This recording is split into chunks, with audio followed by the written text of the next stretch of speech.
Hello and welcome to Diecast Restos. This is the Matchbox MB175 Ford RS200 and the last instalment of my Ford month.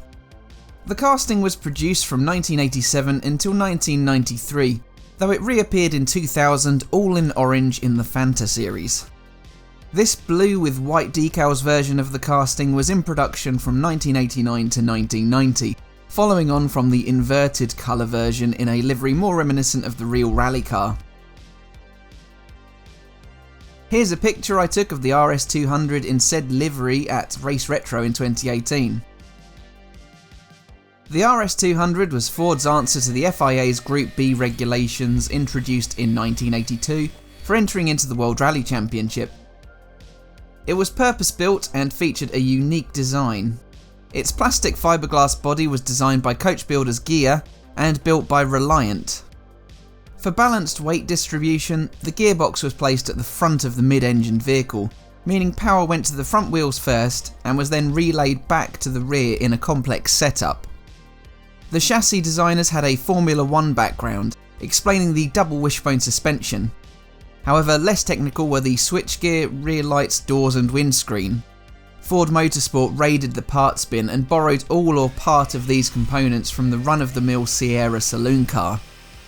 The RS200 was powered by a 1.8 litre turbocharged 16-valve inline-4 engine developed by Cosworth.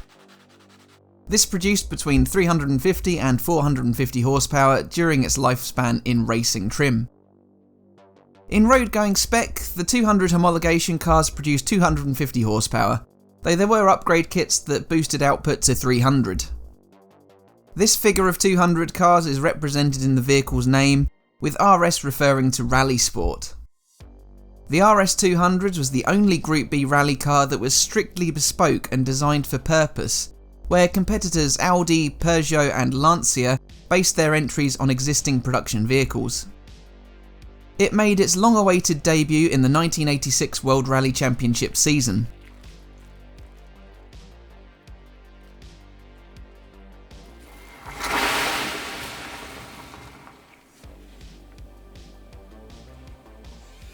In its first competitive event, Kalle Grendel drove the RS200 to third place in the Swedish rally. However, the next event was the fateful Rally de Portugal. An RS200 driven by Portuguese driver Joaquim Santos left the road. He ploughed into a heavily spectator-lined verge, killing 3 people instantly. Among the dead were a mother and her 11-year-old son, and another child. A further spectator later died in hospital. 32 were seriously injured. Safety of spectators had been a huge concern to the drivers leading up to the event. Ari Vatanen described it as driving down a human corridor. Spectators were keen to be as close to the cars as possible, standing in the road.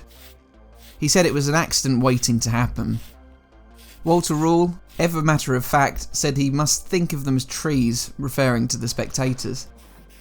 Despite this tragedy, it took 2 more deaths, Henri Toivonen and his co-driver Sergio Cresto at that year's Tour de Corse, for Group B to be banned at the end of 1986. Outside of the championship, at the Hessen Rally in Germany, Swiss driver Marc Surer crashed into a tree driving an RS200, killing his co-driver. Ford had been planning to introduce their Evolution E2 RS200 for 1987, which would produce 580 horsepower from a 2.1 litre unit. The end of Group B spelt the end of development for the E2. But as Ford had already built more than a dozen examples, they found their way into motorsport in the European Rallycross Championship. In 1991, Martin Schanker won the championship in his E2 RS200 that produced more than 650 horsepower. I'll leave a link here to a clip of Martin Schanker racing in the RS200 in 1990. The Rallycross Championship during the late 80s and early 90s was something else, especially when it was so well equipped with the otherwise redundant Group B machinery. It's just epic. So I'm currently applying my reproduction decals to my repainted casting body. The design and font on these are absolutely spot on, and I will leave a link to the source as always in the description. After this livery went out of production in 1990, the decals changed colour to red on a white body until it was discontinued in 1993. My favourite design has to be the original, personally speaking, but I wanted to do a true restoration on this one. I'd like to do a white and blue restoration as well as a full custom at some point. These side decals were a bit tricky to fit over the body contours, so I ended up having to slice them.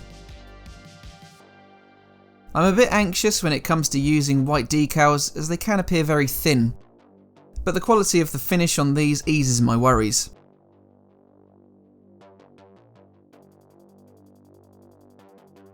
I brush on Mr. Mark Softer solution to help set them in place. Like the water when applying the decals, the excess solution is rolled off with a cotton bud. It does prompt some movement in the decals that aren't yet fully set, so some further readjustment is sometimes required.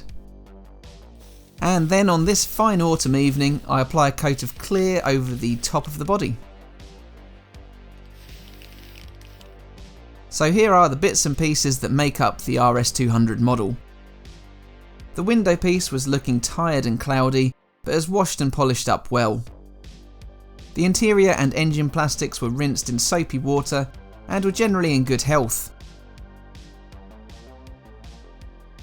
The base then slots in via a tab at the rear and clicks over the rivet post at the front and is secured with a screw. This is how my Matchbox Ford RS200 looked before I restored it. A genuine play-worn example that just looked tired, like it had been plucked straight from the toy box. This casting has such a story to tell, and to see it looking so lackluster was a real shame. With all the components intact, it made for a good basis for a clean, honest restoration.